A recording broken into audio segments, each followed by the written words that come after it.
입니다. 11월 1일 월요일입니다. 11월에 사사기를 묵상하게 됩니다. 오늘 첫날로 사사기 1장 1절에서 10절의 말씀을 묵상합니다. 본문을 읽습니다. 여호수아가 죽은 후에 이스라엘 자손이 여호와께 여쭈어 이르되 우리 가운데 누가 먼저 올라가서 가나안 족속과 싸우리이까? 여호와께서 이르시되 유다가 올라갈지니라. 보라, 내가 이 땅을 그의 손에 넘겨 주었노라 하시니라.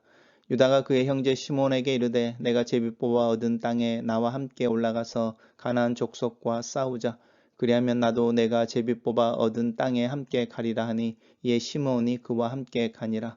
유다가 올라가며 여호와께서 가나안 족속과 브리스 족속을 그들의 손에 넘겨 주시니 그들이 베색에서 10,000명을 죽이고 또 베색에서 아도니 베색을 만나 그와 싸워서 가나안 족속과 브리스 족속을 죽이니 아도니 베색이 도망하는지라. 그를 쫓아가서 잡아 그의 엄지 손가락과 엄지 발가락을 자르매 아도니 베색에 이르되 옛적에 70명의 왕들이 그들의 엄지 손가락과 엄지 발가락이 잘리고 내 상 아래에서 먹을 것을 줍더니 하나님이 내가 행한 대로 내게 갚으심이로다 하니라. 무리가 그를 끌고 가 예루살렘에 이르렀더니 그가 거기서 죽었더라. 유다 자손이 예루살렘을 쳐서 점령하여 칼날로 치고 그 성을 불살랐으며 그 후에 유다 자손이 내려가서 산지와 남방과 평지에 거주하는 가나안 족속과 싸웠고 유다가 또 가서 헤브론에 거주하는 가나안 족속을 쳐서 세세와 아히만과 달메를 죽였더라. 헤브론의 본 이름은 기럇 아르바였더라. 오늘의 본문은 세 개의 단락으로 나눠져 있습니다. 첫 번째 단락은 여호수아가 죽은 후에라는 말로 시작하고 있습니다. 사사기의 첫 시작이 여호수아가 죽은 후에라는 말로 시작하는 거죠. 여호수아를 읽어보시면 여호수아는 어떻게 시작하냐면 모세가 죽은 후에라는 말로 시작합니다.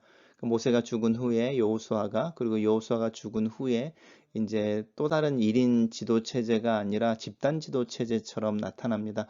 그래서 후계자를 잇는, 여호수아의 후계자를 잇는 어떤 한 사람이 등장하지 않고 이 이스라엘 자손이라고 하는 그룹의 사람들이 나타나는데, 하나님께서는 이 그룹의 사람들을 이렇게 야곱의 12아들처럼 한 사람씩 생각하는 것 같이 오늘의 본문이 기록되어져 있습니다.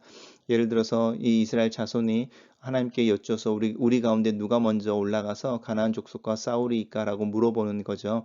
이제 여호수아를 통해서 큰 전쟁은 끝났지만 전투는 아직 남아 있어서 가나안 여러 지역에 이제 흩어져 있는 미정복되어진 그 지역들을 이제 싸워서 쟁취해 내야만 하는 상황인 거죠. 제비 뽑아서 땅이 분할되어졌고 12부족에게 그들은 자신들의 힘으로 그 자신들이 그 제비 뽑아 물려받은 땅을 정복할 책임을 갖게 되어져 있습니다.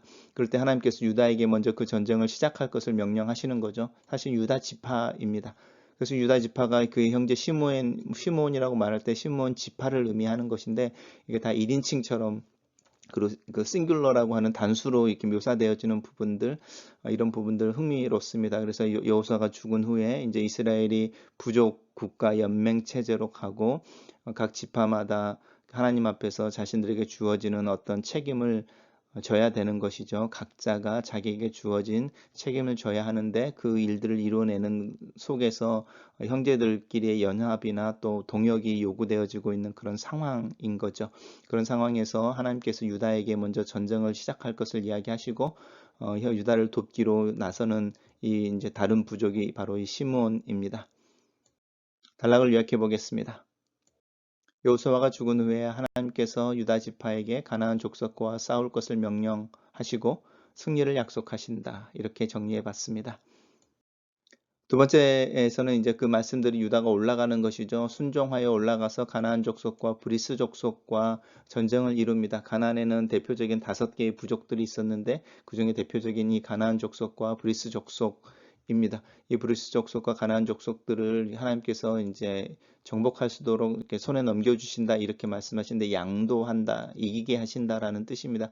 그랬을 때 그들이 이제 전쟁했던 곳이 바로 이 베색이고, 이 베색을 다스리던 사람이 아마 이 아도니 베색이라고 하는 이 왕인 것 같습니다. 이 아도니 베색이라는 왕은 굉장한 군사력을 가졌던 것 같은데 70명의 왕들이 연합군을 이끌고 이 아도니 베색을 대항하여 전쟁을 일으켰을 때에 그 70명의 왕들의 연합군을 무찌르고 그 70명의 왕들을 잡아서 엄지손가락과 엄지발가락을 자르고 자신의 상 아래에서 먹을 것을 줍게 비참하게 했던 그런 어떤 전승 아니면 그런 명성이 있는 사람인데, 오늘 본문 속에서 동일하게 그가 그때 행했던 악행을 자신이 경험하여 이렇게 되돌려 받게 되는 부분입니다. 그가 잡혀서 그의 엄지손가락과 그의 엄지발가락이 잘리게 되고 이제 예루살렘으로 끌려가는 중에 거기서 죽임을 당하게 됩니다.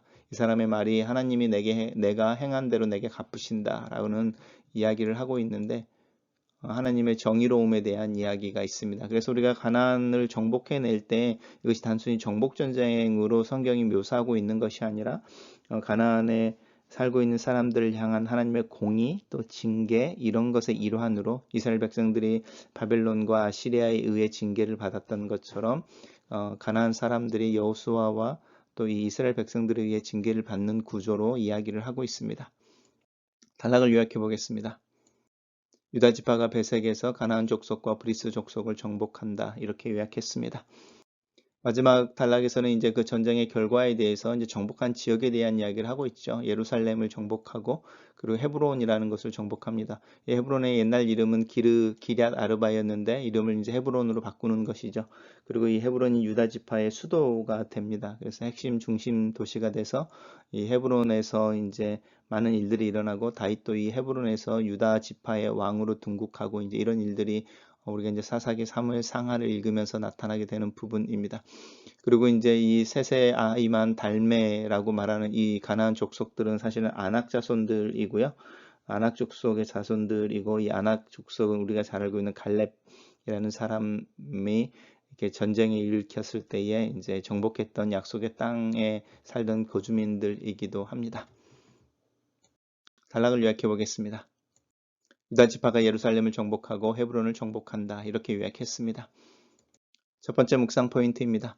이스라엘을 출애굽시키고 광야를 건너게 했던 지도자들이 죽는다. 시간의 흐름 속에서 그렇게 지도자, 사람은 태어나고 또 사라진다. 나라가 일어났다 사라지고 영웅들이 나타났다 사라진다. 하지만 그 시간의 흐름 속에서도 영원히 변하지 않고 함께 하시는 이가 있다. 하나님께서 영원히 우리와 함께 하시고 우리를 인도하신다. 그 믿음이 나를 살게 한다. 하나님께서 나와 함께 하시고 인도하시고 보호하신다는 사실을 믿는다면 나는 하나님의 뜻을 묻고 그 뜻에 순종하는 삶을 살아야 한다는 결론에 이른다. 하나님의 뜻을 구하는 자들, 음성을 듣고 인도하심을 기대하는 자들은 하나님의 음성을 듣게 되고 그 뜻을 알게 된다. 하나님의 음성은 항상 나를 향한 하나님의 사랑의 고백과 보호의 약속에서 시작하는 것을 경험한다. 그래서 더 하나님의 뜻을 구하게 되고 순종하는 삶을 사모하게 된다. 두 번째 묵상 포인트입니다. 하나님의 명령을 따라 순종함으로 전쟁에 나서는 유다 지파에게 하나님은 승리를 주신다. 내 삶에서 경험되는 승리는 내 노력이나 성취의 결과가 아니라 하나님의 일하심의 결과이다. 하나님께서 일하실 수 있도록 내 삶의 문을 열어드리는 것이 바로 나의 순종이다. 하나님의 약속과 하나님의 일하심이 내 삶을 통해 나타나고 흘러가도록 나는 이 순종의 문, 순종의 수문을 열어야 한다. 전쟁은 치열하고 잔인하며 목숨을 거는 것이다.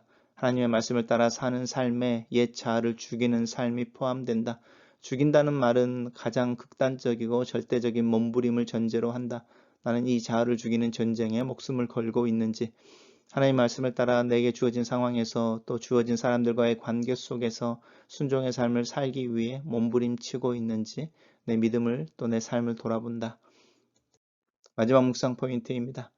하나님의 약속은 유다 지파의 순종을 통해 지속된다. 모세에 이어 여호수아 그리고 유다 지파까지 하나님의 약속은 그 부르심과 명령 앞에 자신을 내어놓는 이들을 통해 이루어진다. 그렇게 가나안 정복은 멈추지 않고 지속된다. 이 과정에서 또 다른 하나님의 정의가 실현된다. 하나님을 부인하고 자신을 교만하게 드러내며 악을 행하는 자들은 그의 징계에 합당한 그것에 합당한 징계를 받는다. 하나님의 일하심은 나를 통해 나타나지만 하나님의 계획은 다양한 곳에서 적절하게 적합하게 성취된다. 이 믿음이 나로 하여금 선을 선택하고 양심을 지키게 하며 말씀에 내 삶과 믿음의 근거를 두도록 격려하고 있다. 글로 쓰는 기도입니다. 살아계신 하나님, 약속을 따라 하루를 시작합니다. 하나님 앞에 겸손한 마음으로 섭니다. 하나님의 뜻을 알고 음성을 듣기를 원합니다. 그 뜻과 음성을 따라 하루하루를 믿음으로 살기를 원합니다. 내 삶 속에서 나를 통해 일하시길 원하시는 하나님의 계획을 더 알기를 원합니다. 내 연약함과 부족함을 하나님 앞에 내어놓고 하나님의 도우심을 구합니다. 내 귀를 열어 주의 음성을 듣게 하소서. 그 음성을 따라 순종의 삶을 살 수 있도록 도와주시옵소서. 오늘이라고 내게 주어진 은혜의 때, 구원의 날에 믿음으로 사는 자가 되도록 도와주시옵소서. 약속을 붙잡고 하나님의 말씀에 순종하여 기꺼이 전쟁터에 들어설 수 있는 용기를 허락하시옵소서. 말씀에 순종하여 나아갈 때 하나님의 도우심과 보호하심을 위해 기도합니다. 나의 연약한 믿음을 붙들어 주시고 은혜로 오늘 하루를 살도록 도와주시옵소서. 예수님 이름으로 기도합니다. 아멘.